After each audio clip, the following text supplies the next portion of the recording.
All right, welcome to another episode of the Wild Strength Podcast, where we talk about all things wild and all things strength related, and really everything in between. Today, my guest is Tex McQuilkin or Chris McQuilkin. Which one do you go by? Depends on what state I'm in. Okay, I've only ever referenced you as Tex, and then I know some people call you Chris as well, so feel free to reference him as whichever.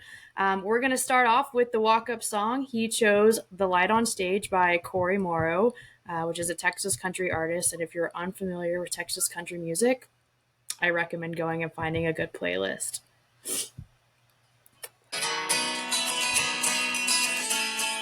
I've heard this one before, I think. They said we don't take your kind. No, we don't want no guys like you. I lied my way until the... That sound of Texas country music is just unmatched. I don't care what anyone says. Singer-songwriter. And I'll defend country music to the day I die. If it's based in Texas, it hits different when somebody is singing the song that they wrote. We call it Nashville country, anything that anyone else in America hears on the radio, somebody's writing their songs for them. No. I want to hear the soul. I want to hear the experience. And I want to feel what they're feeling up on the stage. And I appreciate Corey Morrow, Pat Green, Randy Rogers. There's a lot of excellent artists out Classics. We could just connect on music alone. Those are all classics. Indeed. Like I said, this is Tex. I've known him for quite a few years now. Once again, another guest I have through strength and conditioning and human performance. He spent some time in the collegiate setting, spent a little bit of time kind of in the, I guess, general population setting, you would call it, and then now works with Kid Strong, which we'll get into a little bit about that. Tex is really big on just long-term athletic development and movement efficiency. And with every other episode, this could go a million ways as well. That's the in-between part. But Tex, I'll let you introduce yourself and then we'll kind of get into it. Awesome. First off, thank you for having me. I was spending some time with Dr. Matt Zanis, and then he mentioned you had this podcast, and I was like, this is a great idea. So hit you up and said congrats, and then extended the invitation my way. So I greatly appreciate that.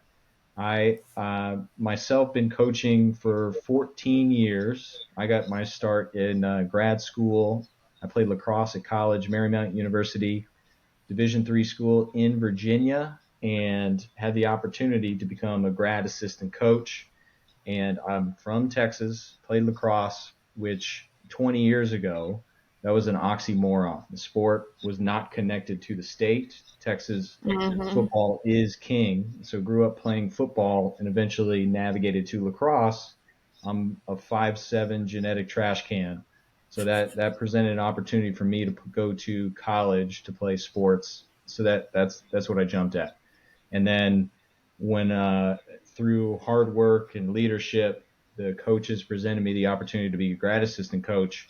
I had imposter syndrome on my first recruiting trip because I would go out and recruit lacrosse players on the East Coast, Philadelphia, Maryland, and they had been playing longer than I had.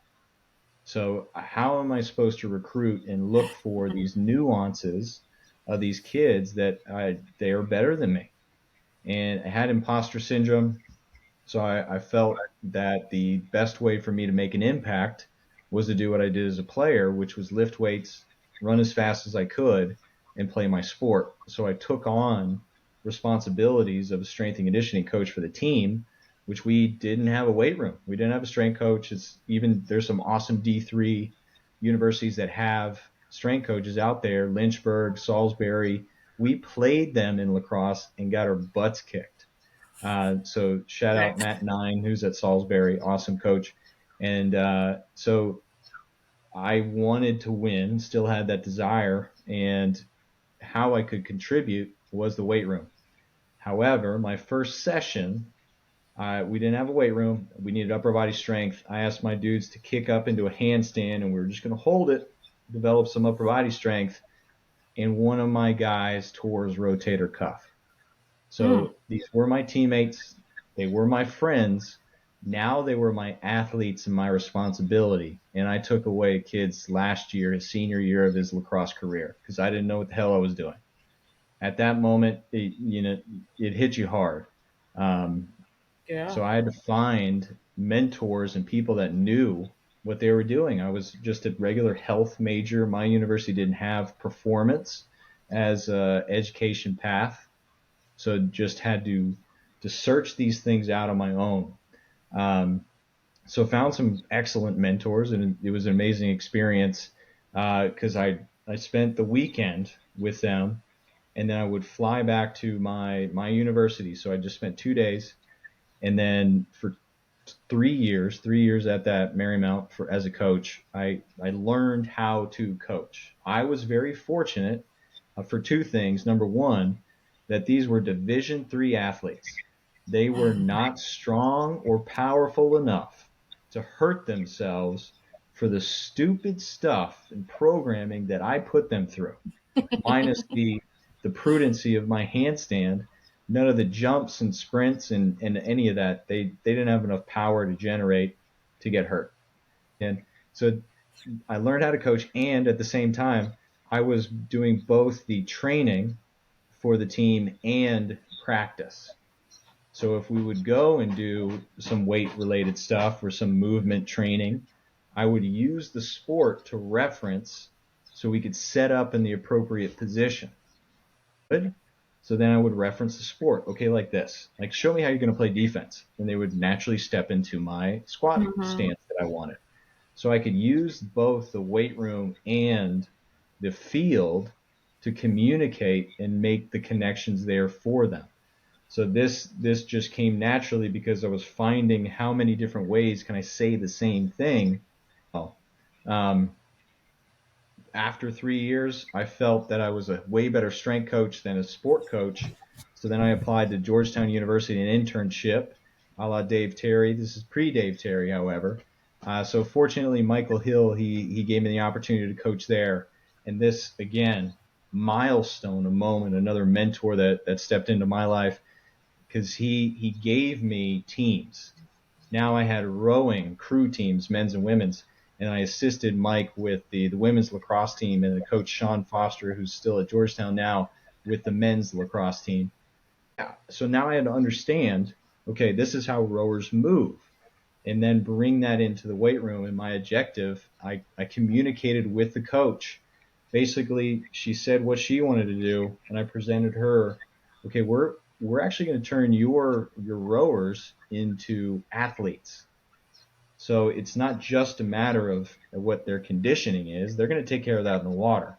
Well, let's turn them into more resilient athletes, well-rounded, and then put ourselves in a better position. So that developed a great relationship and helped me understand the power of social intelligence. Like I hear what you're saying, but this is what I want to do. Now I got to convince you how to do it. And an effective tool for convincing, I asked her to join us in the workouts. So then she could feel and experience. If my words didn't get across to her, then she had movement to help make the connection. And last note with Georgetown, the most valuable lesson that I took away from there was actually from Hill when he had to step away for basketball and during our women's lacrosse training, and I took over the training sessions and did again what I wanted to do as a young coach. Hey, I and then they came back with the feedback that they were sore, and I failed to communicate that soreness like that means you worked hard. As an example, I couldn't frame it that way. I chose not to, and Coach Ricky Freed at Georgetown University came down to the weight room and essentially told Hill like that the girls liked what I was doing, but I'm no longer going to be doing those. I'm no longer working with the girls. Uh, so the lesson from Hill is like the responsibility. If I give you a team, it's yours to lose. And I lost the team. So I failed to connect. I just wanted to do what I wanted to do. I know better than this team. I need to actually talk and communicate to my athletes and have some give and take on what they're doing in their training. Um, Yeah, that's huge. yeah, and I mean, shortly thereafter Georgetown, I had an awesome opportunity I mention one of the mentors that I flew out when I was in grad school. So he was a man named Rafael Ruiz. He was based in Tampa Bay. So Okay. he was experienced strength and conditioning coach, NFL, fighting, pros pro, and I just wanted to learn from him. Mm-hmm. So I took an unpaid apprenticeship with Ruiz for 4 months, and I learned the ins and outs of swimming training. So not just dry land.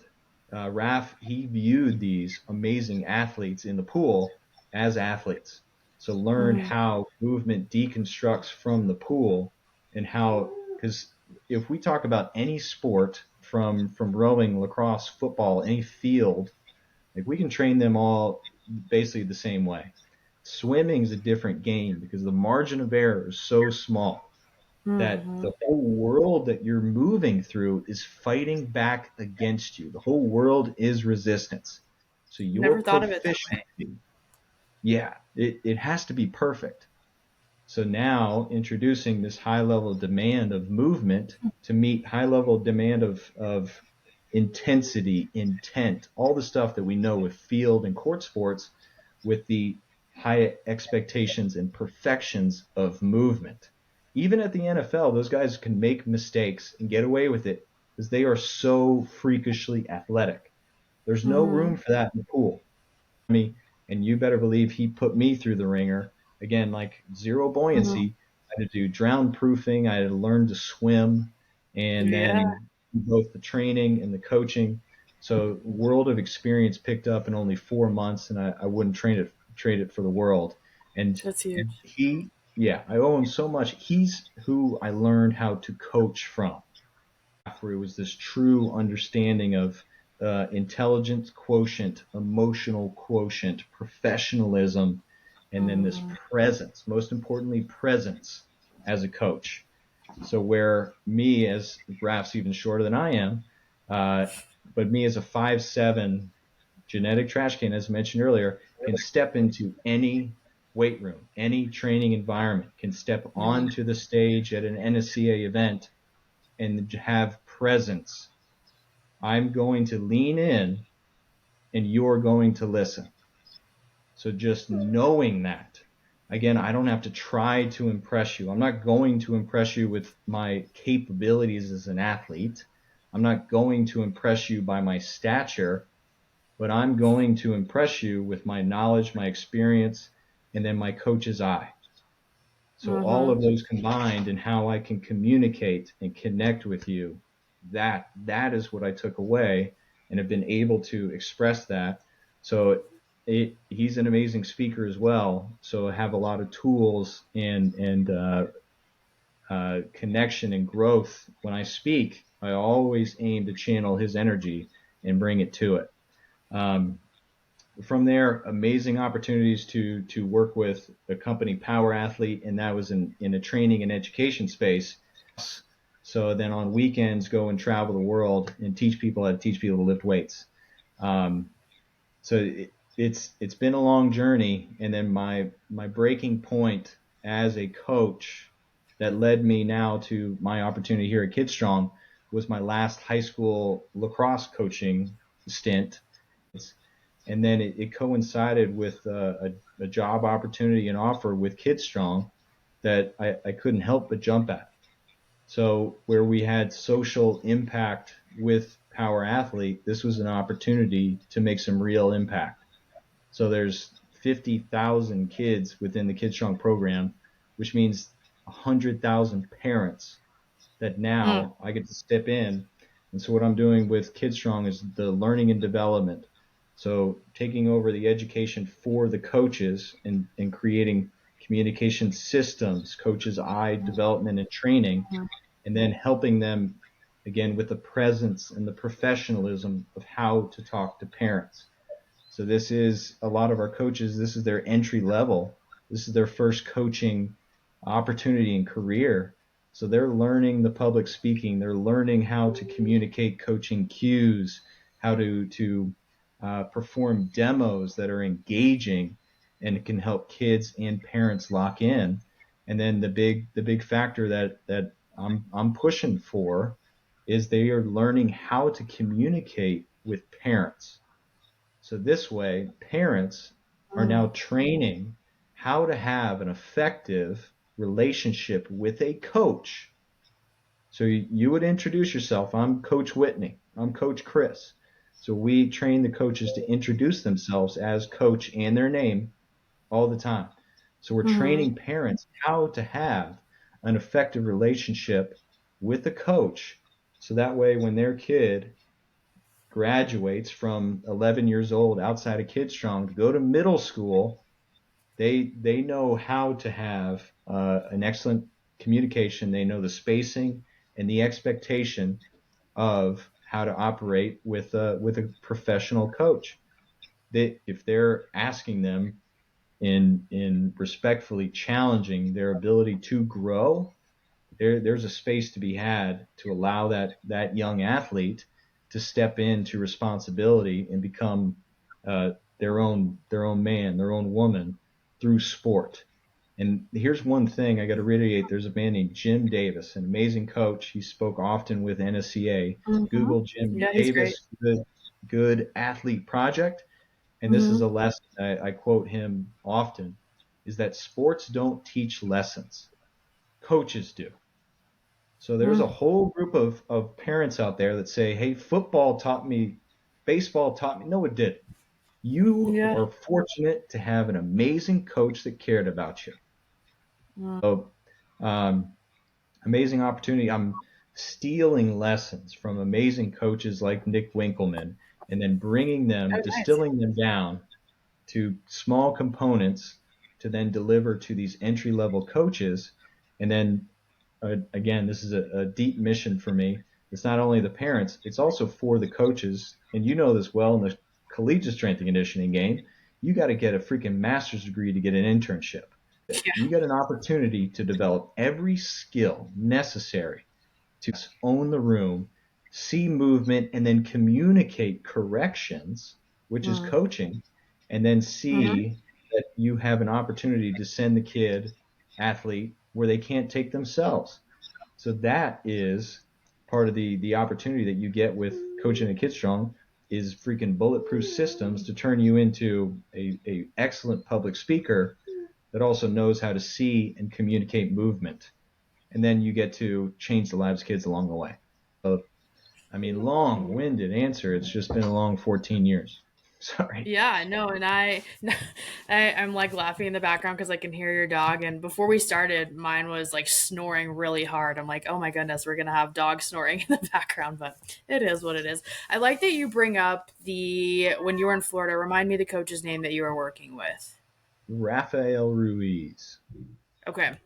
And that you said you learned there really how to like how to coach as what you said, but essentially how to communicate with athletes is kind of what you went on to describe. And I think for me, that's been something that's huge and that I like humbly pride myself in. And anytime I've gone into any interview for a coaching position, like my strength is never the X's and O's of strength and conditioning. I think most people who go to school to learn how to program know how to program.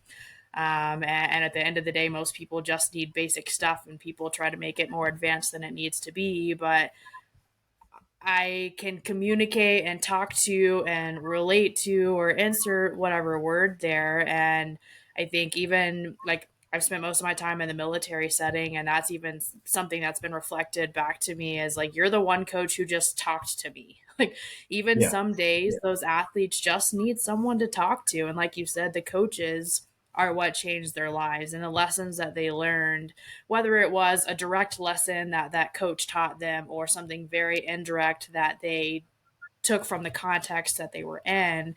I think that's the huge value in sport in general.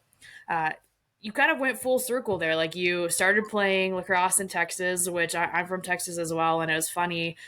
I like you had to be at a really big school or like a private high school for lacrosse to be a thing. I'm from a small Texas town, and honestly, I didn't know what lacrosse was until I was way older. And then I came out here to Colorado. I was doing my graduate assistantship, and I was working with the women's field hockey team, different, but like similar programming type style. So I would go in and look at like, how do I work with a lacrosse athlete? How do I work with a field hockey athlete? And it was all new to me, but then you kind of, yeah, came full circle back to Texas again, working with lacrosse, which is what you grew up doing. And then kind of found this opportunity with Kid Strong. So if I'm understanding correctly, your Kid Strong is teaching coaches, kind of multifaceted, teaching coaches how to communicate, how to work with the kids, but then also are you working with the kids as well? I pop into classes, and then there's certifications. So we travel the United States and Canada for centers that are opening. So then I'm on the floor modeling. So this is Mm. an excellent opportunity, like to go in some of the representations that I utilize to help build certifications. So that's something I did at Power Athlete, and now get the awesome opportunity with Mm-hmm. Kid Strong. So I lean on laws of motor learning. So there's four, and Mm-hmm. this is how we model all the certifications, the seminars, the teaching. First, as a teacher, I want to define. So once I define my expectations, here's what we're going to do. I describe how we're going to do it. Always give our why we're doing this. Next is phase and stages modeling. So now I'm going to Mm-hmm. model. I'm going to represent the enthusiasm, the passion, the words, the professionalism of expectation of a Kid Strong coach. So we're going to model. So we then give the coach candidates the opportunity to go teach kids, and that's very difficult. However, with awesome systems that we built and have in place, we got opportunities to direct attention, so that way we're getting the movement. So we're shaping the coaches on the words they're using, how they're having fun and enthusiasm to draw Mm-hmm. attention away from whatever the wandering mind of a 4-year-old is, zero in on the coach and the activity at hand. So we're shaping their communication and giving them feedback. So we have feedback loops built Mm-hmm. in. And then last, reinforce. So if they do Mm-hmm. something awesome, reinforce, hey, that was an awesome way to communicate that. So finding ways to all lessons, all lectures we define, then we go into practicals where we as trainers model, and then the coaches get to get some reps, and that way they're shaping. We're giving them feedback, and then we go live bullets, live classes, and with kids, anything happens. So then we can reinforce what they do well and shape what they need to work on. So we spend 3 days, and then just hand off their opportunity. We also do leadership development there and establish this is your center. We'll be here for support and feedback questions. And then we have a developmental track in place. So different levels of coaching based off competencies. So using still the model, define, model, shape, reinforce, that'd be more practical. Now another learning model that I pulled in. I went to school, college, grad school for health behavior change, which is all Mm-hmm. models.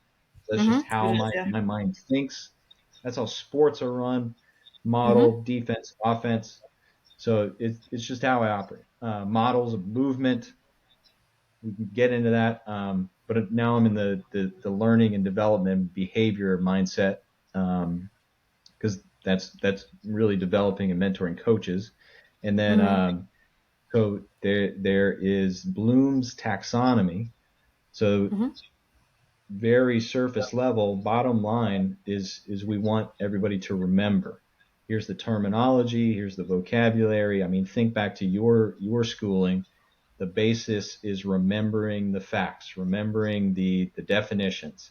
And then from remember, now we want to understand. Okay, well, remember these concepts. Well, here's how they fit together. Here's where they are in child development. So you defined it. Now here's where it is at this stage of this athlete, this child's development. From understand, now apply. Okay, well, here's where we target that specific development in class. In this movement, we're looking for this. So now coach it like this. So we've remembered, we've understood. Now we're applying the information. That's as far as we need a coach to get. And if they want to progress, then we introduce our level 1, 2, 3 learning, and it's based off competencies and confidence. And then those progress from a level 1 as being a bulletproof coach, and then all the way to 3, you become a child development expert based off different models that we lean on. So that is what we're handing off to coaches in their entry level position within this. So different models of the certification. Once you get certified, then you step into the continued education, all while applying it in class. And the cool thing, this process takes 6 months to a year. And if you work with a 4-year-old for a full year, you are going to see some amazing development and growth, and hopefully a sense of humor as they start to gain confidence and come to life. Yeah. So it's amazing to see the progress of certain individuals. For high schoolers, again, as I learn more about social emotional learning, and then we can get into these neuro-linguistic programming and how essentially your thoughts and words become your reality and your beliefs about yourself. Mm-hmm. We see this in high schoolers. We see this in college athletes. We see this in especially the military profession. Mm-hmm. People beat themselves up.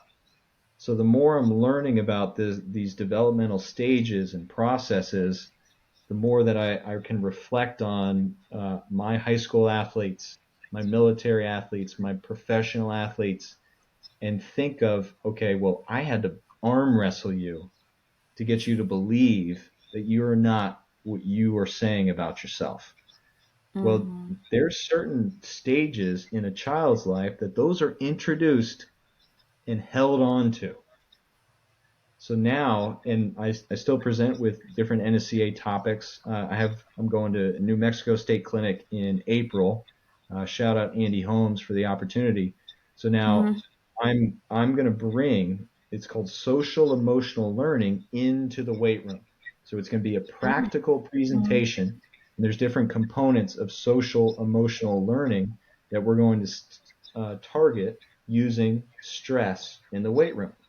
So if we're seeing high schoolers that are exhibiting different components, different poor self-management, so they're I mean they're not on time, they're speaking poorly about themselves, their performance is affected by what's going on outside of their lives, then we have an opportunity to test that and train that in the weight room. Like I want weights. I want the training. I want the team to teach lessons. So different components, social emotional learning, self-awareness, social awareness, building relationships, responsible decision making, emotional regulation, empathy, all of these powerful tools that kids learn and pick up along the way that I want to start as I really wrap my head around it, bring it into the weight room for our high school and college athletes. So when coaches see it, like we don't write off those kids. If they're still struggling with their awareness and their empathy and their relationship building, and we're coaching them at high school or college, there's still a chance that we can step in and be the mentor, be the father or the mother figure that they do not have. So Mm-hmm. based off the emotional response that they have to stress, we as Mm-hmm. coaches can identify those, and I want to help provide solutions that are movement based to help coaches build relationships and then behavior change, targeting these specifically with stress and movement, and then put them in a position to train the reaction to these different social problems that you can identify before they go to the Yeah. military, before they go to professional careers where it can be costly, whether it's their lives, I mean, or just relationships and jobs. Um, yeah, like again, listening to your podcast and hearing about the depth, Like as we grow and we become more self-aware, Mhm. it's being the coach that we needed when we were these people's age, and start to see Yeah, you where learn so much. we Yeah. applied to help, as you mentioned, like use these conversations and lessons to Mhm. teach others, because there's cool stuff out there that we just gotta Yeah. aim to understand and Mhm. tell with enthusiasm. Yeah. Yeah, I'm gonna go on a quick tangent and then come right back. Oh, And it's still something that you mentioned. You like the power of mentorship, right? Like as you're kind of talking through the what all you do with Kid Strong and like not just the physical component of coaching, but the social and the emotional aspect of that. My thought, my brain went to like where does this maybe interest come of his? How, like what does this stem from? But when you talked about just the different mentors and coaches that you worked with, like it sounds like all of them were really good at those kinds of things, and not even just in mentoring you, but and with the athletes that they worked with as well. And so, kind of going back off the tangent, like I said, the power of a good mentor is incredible, and that's like another reason even to have that I want to have just really smart people on here, mentors or not, that you, like you said, you can take so much away from people. But then, yeah, going back to the social emotional side of things, that's something that has become like a huge passion of mine. Kind of as a like second-handedly to working with the military population, because you just recognize early on, especially like I was fortunate to work in a setting where I saw them before they ever went to a unit, and it was like more or less with special warfare and special operations, but understanding what they go through, that they get put through, and how they get treated in that setting before they ever get to their unit. And then I realized, oh, now I understand why these guys have PTSD, why these guys are so traumatized without even these days any of them having even seen war, right? Like it's things have slowed down a lot, but they're still so traumatized from these things that they've been through. And so I think to have someone who can show up for them, have those conversations with them, who can show up for them emotionally and not just be like another person who's higher up that's like reaming them and screaming at them and like telling them to do something, like just to build those relationships with them is huge. And I think it's cool that you're starting with kids really at such a young age. And I think if you can have them realize the importance of that, that allows them the opportunity as they get older. Not necessarily that you can pick your coach sometimes, that's not always the option, but I think when you're aware of that, you at least know when a coach maybe treats you poorly, that you don't have to, like you said, take that to heart, and that doesn't have to affect you later on. You know, like I know better from what I've learned previously that like I don't have to let this coach have that kind of effect on me, or if it's a really good coach, I can let this coach have a great effect on me. yes, and step into leadership roles earlier in life. So you're getting reps as a confident young person, as a leader on your Mm-hmm. high school team, and then hopefully college athletics. I wouldn't trade D3 sports for anything. It's such a good time and a balance of work Yeah. and fun. Um, and yeah, finding that voice. Yeah, again, my first public speaking was as a team captain, and I wouldn't follow me back then, but I needed those reps now to Mm-hmm. gain the opportunity that I currently have in speaking quite often. So yeah, it's an opportunity to accelerate and really change the trajectory of these kids. So if you know what deficits to look for, what certain rebellions, what certain actions, what certain self-destruction can be connected to, or if Mm-hmm. you know that if they're socially awkward in high school, aiming to put them in a position Mm-hmm. to develop that and gain relationships and friendships. Like their teammates need them. That relationship matters. So if you can learn how to develop a relationship in a stressful situation, then hey, making friends is not going to be that difficult. Or Mm-hmm. finding common ground through sport to then become lifelong friends with your teammates there. Um, or work with people you don't get along with towards a common mission. I'm sure that's a Mm-hmm. common thing in the military. Uh, Yeah. and yeah, these are opportunities early on to learn the benefit of these versus quitting. Mm-hmm. Again, going back to the parents, I don't know what lesson that their kid is going to hold on to. Those kids are no longer on the team. So what lesson did their parents teach them? Oh, the going got tough. I didn't make varsity. I'm just going to quit my sport altogether. Mm-hmm. Yeah. Great, awesome. College, this is difficult. I'm just going to, it's not for me. Oh, this job is very hard. The boss is hard on me. Okay, well, just quit. Daddy will take care of you. So, like, I don't Mm-hmm. know the repercussions. I don't know if the parents can see it. I wanted to call that out to them, but they're not going to listen at that point. Um, so I wanted to go bigger, and Kid Strong was that opportunity. Yeah. No, I think, and I feel like something that's completely untapped. And maybe you know more than I do as you dive into it, but obviously there's sports psychology, but I think sports psychology is more or less mindset based, and motivational based and all those kinds of things. Whereas, like you said, you're more the social emotional side of things, and you bring up like I'm real big on mental health in general, no matter who it is that I'm talking to or what population that I'm working with. And you bring up the concept of, yeah, how these kids are treated and things that they go through in their childhood is going to affect their adulthood. And I love that you're talking about this because I've never thought about it in the context of sport. Because I've dove pretty deeply into just childhood traumas and how that affects your adulthood, and that can bring on different like ADHD and like autism, like autistic traits, all these kinds of things. But yeah, never in the context of sports. So like what I'm curious kind of what drove you to be interested in that, and then yeah, what have you kind of, and maybe this is diving into a little bit what you might be presenting on in April, but like what have you found around that?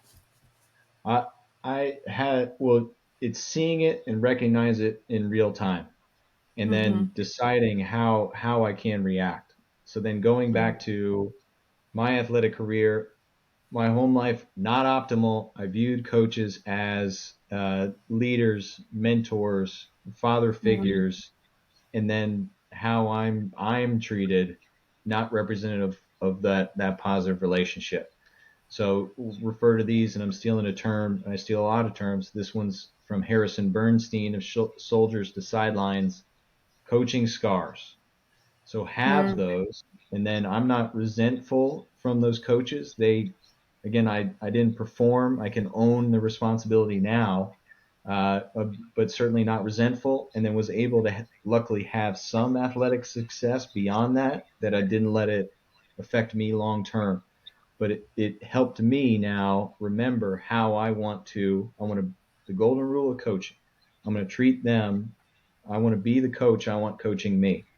So Mm-hmm. having that mindset, and then I had an awesome teammate on the Dripping Springs lacrosse team, he was very I'll call it empathetic. So he helped me understand, and we had some great conversations of that value. He was a Division I lacrosse player, so he had great athletic success. He had plenty of coaching scars, and so we would have these conversations. Since I was more of the conditioning side and movement and warm ups and defense, he was like yin and yang. He was offense and empathy and flow and style and fluidity, and I was system, structures, defense. Um, so we would have amazing conversations, and we would have kids that had home problems against small town. Mm-hmm. Real problems exist, and then they are expressed in certain behaviors and grades and actions. And so Mm-hmm. individuals would act out in certain ways, whether it was in school or at practice or with the team or extracurriculars. We call it, I'm using air quotes for our listeners, of things they shouldn't be doing. So now we as leaders can have conversations, the coach and I, and then how should we manage this? How should we handle this? what can we expect to go on at home? How can we be the big brother? How can we be the leader and represent and show them that there is a different path? So it started like that, and then as I got into the Kid Strong and understanding these models, this is neuro-linguistic programming. So this is Mm-hmm. how these guys are communicating the picture that they painted of themselves in their own mind. So that started somehow, some way. Whether it was another coach, whether it was a family member, we don't know, and it's outside of our control.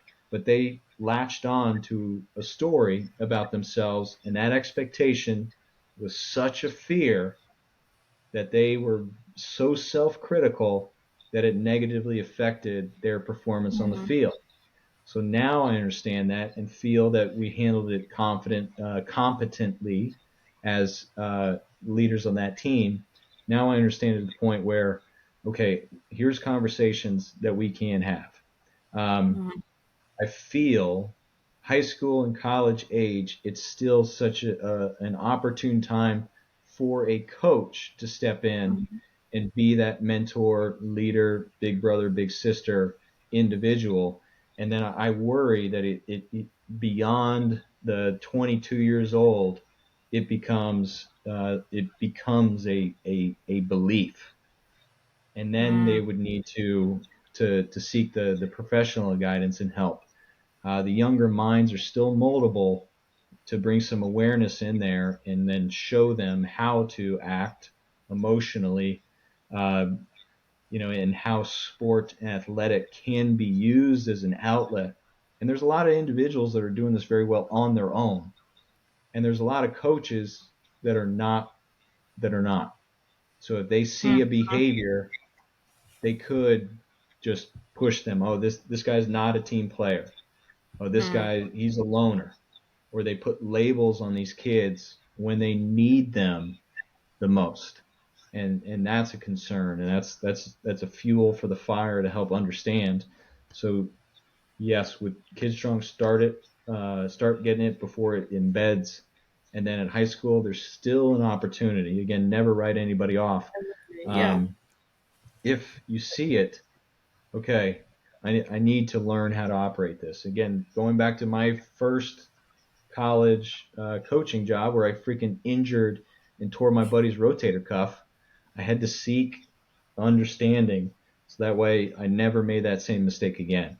Um, so and that's what I saw with Ruiz, the mentor there, just this high level emotional quotient and understanding of I am taking these people physically to the Olympic level to be competitive and take some golds home, but also mentally and emotionally as well. Because he Mm-hmm. knew after the Olympics, I still want these people to be freaking rock stars and awesome versus identify solely as an athlete and then watch their lives deteriorate as the coach would ride oh, I led this person to a gold medal victory. And that individual just runs himself into the ground with self-destructive behavior. Again, we see that a lot in the military. They identify as that branch, that unit, and as soon as that Mm-hmm. team's taken away, They how don't are know they what to do. acting? They don't know Mm-hmm. what to do. And they act out. So, and that's when they need us the most. And we can get ahead of that if we essentially empower them and give them tools to to arm themselves to understand how they are before Mm-hmm. they're asking that question themselves. Yeah. Yeah. Earlier when you were mentioning kind of the time at Georgetown and like Dave was there, and I was thinking, and this will tie back into a question I was going to ask, like it's coaching is almost like a DNA tree in a roundabout way. Like somebody knows someone somewhere, wherever you're at. And I mentioned that because my thought is, man, that like coaches that I know and that I call friends and that I think really highly of are all very similar in what like we're talking about right now, and that they genuinely care about the athlete or the person or the human that they're working with. And to them it's not the X's and O's, to them it is the relationship. But there are so many coaches who don't see it as that way, who it's the X's and O's, it's the programming, it's the training, it's the hard work, and that's what coaching is to them. And so I'm like realizing that I have just like, as I mention all the time on this podcast, like such a great connection and like group of people that I know who just genuinely care about people. But you kind of mentioned, and I was going to ask this and you kind of answered the question, but I'm still going to kind of ask it, is there anything that you would suggest for, yeah, like someone, this is kind of relatively newer concept, working with the social emotional aspect of it into kids, at least for me anyways, for someone who is, yeah, older, maybe they're still involved in sport or training in whatever capacity. I think you had kind of said maybe at that point it's seek professional help, but like I still believe training and sport can still have an impact on that. But is it still down to the coach? Like, and what have you thought about that yet? Yes, and it would be simple practices in doing those simple things consistently. And then Mm-hmm. instead of, I mean, training is going to be a big part of it. You can utilize training to help build the confidence, that belief that you can do something consistently. We Mm-hmm. hear this all the time in modern self. I'm not going to say self help. And we see this I hate that phrase. in goal setting, in aim. Yeah. I'll give it a Mm-hmm. better, that a first thing you do in the morning is make your bed. So Mm-hmm. you have accomplished something. So training can be that, what you do accomplish. It doesn't matter if you miss a reps, you fail. It doesn't matter if you just hit a day on the bike, just finding some activity and aiming to use that as consistency, and then practices beyond the training that step into to gratitude, to journaling, to meditation. So there is Mm-hmm. direct science between all of those that Mm-hmm. directly changes the chemical uh, the chemical functioning within our brain. So Mm-hmm. all of this can be done consistently, and then change the makeup of hormone function, chemical release within our brain. So if I just write one line within a journal, and it could be writing a line of gratitude and I kill two birds with one stone, Mm-hmm. or writing in my workout. Today we hit 5 5 5 on my squat. Like, this is how this went. That's an awesome opportunity for you to start your journaling practice. But we want to Mm-hmm. get what is in here out.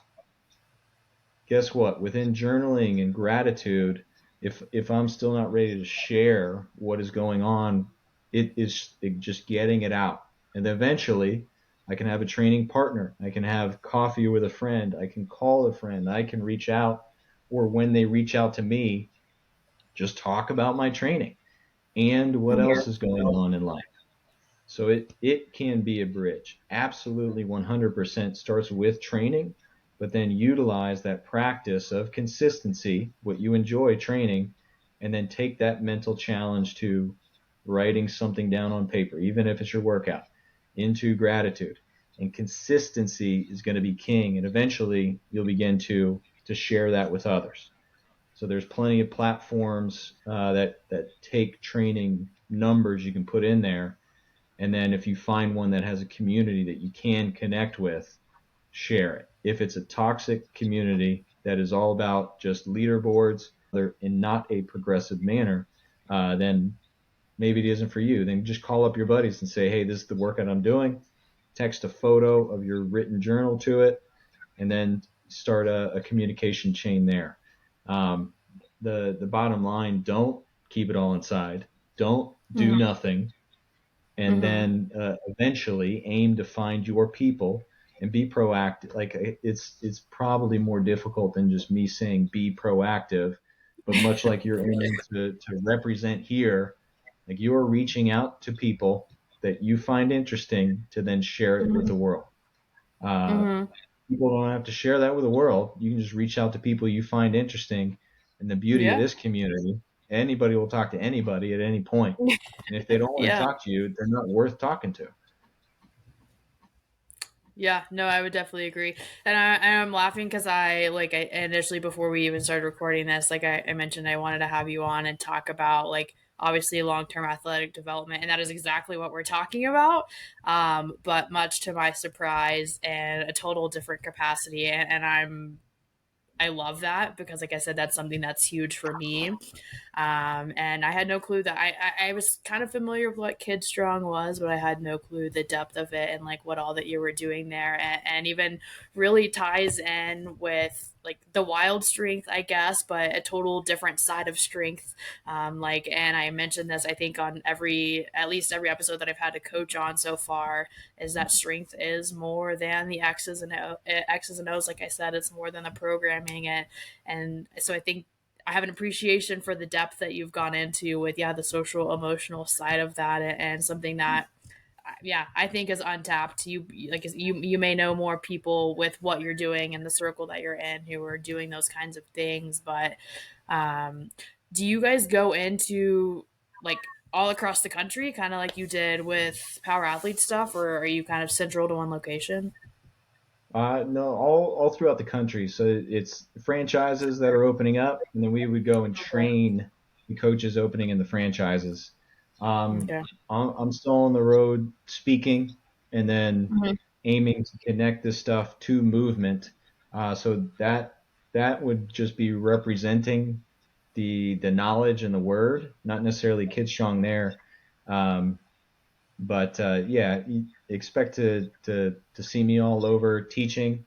Yeah, New Mexico Clinic is going to be the next one, and probably another NSCA or two down the pipeline at the same time. And then my aim with a speaking opportunity is to, what do I find interesting? What am I interested in learning more about right now? Mhm. And then for 3 months, 4 months, however long the build up is, just deep diving so that I can distill it Mhm. down to a punchy, fun, movement based message. The past two tactical conferences, I tapped into a buddy who is a firefighter, and we spoke on firefighter training. He presented problems, I gave movement solutions, and then probably my favorite presentation I've given so far. You were a demo for it. I appreciate Mhm. you Yeah. volunteering. That's the most challenging part of a practical, is finding volunteers. So thank you for that. But teamed up with my best friend in the world, Callie, who's a police officer in Seattle, who used to travel the world for Power Athlete with. And then she presented real world problems that she saw: Mhm. double hamstring tears going from seated to sprinting. And so we broke down different injury mechanisms for police officers going from Mhm. static to sprint, and then I would provide movement solutions that were very reactionary based. So with her mindset, we moved away from performance training Mhm. and was Mhm. more reactionary training, Mhm. representing the demand of police officers. Um, she curses like a sailor, so I doubt that will be released by the NSCA. But at the same time, I had so much fun It was working with great. her again, and man, it was a fun week to catch up with old friends and spend some time with her again. Yeah, that was a great presentation, and yeah, I hopefully fingers crossed it gets put out because I feel like that's something that more people in that room should see. But I do remember, yeah, a couple slips here and there. So oh well, I appreciate it because I also have the mouth of a sailor, so I didn't see anything wrong with it. Well, we are kind of coming up on the end here. I end every episode asking, "What does wild strength mean to you?" And I feel like with our conversation thus far, you could go in whatever direction you want, but I feel like you'll kind of go into more of the like social emotional side of it. But yeah, what does wild strength mean to you? I Yes, so caught Terry's episode and listened to that, and then was thinking about it as I prepared for this, and the I want to reference back to a mindset of a strength coach. Mm-hmm. Never ask an athlete to do anything you would never do yourself, and that Mm-hmm. goes to workouts and conditioning and all of that. So now as I step into the social emotional learning, aiming to not ever ask a coach or a team member or anybody that I'm working with to not do what I'm asking them to do. So that is growing the empathy muscle. It is a muscle within the brain that you can Mm-hmm. grow the more you practice empathy and understanding to help grow that and then communicate. So that's stepping into someone else's shoes and walking a mile. And a step to do that, which is new to me, is reading fiction. So this is finding Mm-hmm. first person books. So I'm practicing being in their mind. And I used to be in the mindset, like if I'm spending time reading, I have to learn something. And Me too. nonfiction, way to go. Now Mm-hmm. I'm getting away from that and then finding different books to put me inside the head of other individuals and aiming to grow my empathetic muscle that way. And with the practice of gratitude every morning, there's something just it's called a 5 minute journal. It's pretty Mm-hmm. popular. But yeah, a friend gifted that to me. So utilizing that. And then I actually have these in front of me on my desk here. These are from Coach Joe, friend Johanna Zabel. We actually went Mm-hmm. to college together. These are affirmation cards. So then you pick Affirmators. one a I love day. that. Yep, you pick one a day. And what do you have it? The one I picked here, it says positive thinking. So then Mm. it's a statement that you would say aloud that puts you in a position to take that lesson into your day. So those are the big things. I mean, freaking anybody can get underneath a barbell and do some hard work. It's just a Mm-hmm. matter of now when we're asking our athletes, anyone we're working with, to take it a layer deeper, we need to go there first. Yeah, I like that. We need to go there first. Um, wow, this was such a great conversation, and I had no clue that this was the direction that it was going to go. But I'm very appreciative that it did go in that direction, and probably something that I'll pick your brain on more at a later time. Where can people find you? Whether it's social media, if you want to give personal email, whatever. If they have any questions about anything that you've talked about today. Social's the best. Instagram. Uh, I'm not on the TikTok yet, but it's just my last name, McQuilkin, as Irish as it sounds. And yeah, still books, movement, speaking, anything that I'm getting into, I'm putting up there just to, like, similar to the mission of the podcast, share what I think is cool and picking up on with the world.